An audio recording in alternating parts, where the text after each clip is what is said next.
The beauty of life is to recognize ourselves, who we really are, to know thyself, the emotions that come up, the thoughts, our beliefs, our core beliefs, what really shapes us.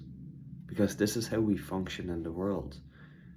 The conscious mind, what we're conscious of, this will make you think that we're in control, but it's not. It's everything that is behind that. And we've heard this before, the subconscious makes up 95% of all decisions. And the conscious mind, it's only a byproduct of everything that's in here. Yet we try and change circumstances and we try to get some sort of relief by changing the situation that we're in. But that's only temporarily, because the shit in here is still the exact same. So when we can get down to the root of it and address the root cause, what is really the concern towards the problems that we have, then everything starts to shift. It has to shift. If there was no limiting beliefs here, if there was no fear in here, imagine the life. That would be just playful, fun, a life of pure possibility, where we can step into a version of ourselves that's unfuckable. We can just do anything then from that space. So it's that process again of understanding, okay, like, why is this emotion showed up? Like when I work, I feel this anxiety. Like that's got to come from somewhere. Like we've learned that. That's not, oh, because it's work. Many people think that. It's like, yeah, when you work, you're going to feel stress.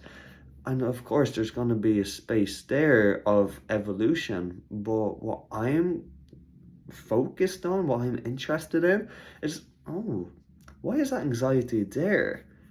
And it might be an energy around the realm of, I don't want to get it wrong, I might be judged, I might be rejected. And brilliant, okay, when we address that and we go down to the core of that, and we realize that it is actually okay, and that it was just this programming, it was just these irrational thoughts in our minds that has been carrying evidence from our past and bringing it into the present moment and creating a future that doesn't actually serve us, then that's powerful. When we can control how we react, then it's authentic, then it becomes natural. So I invite you to question yourself.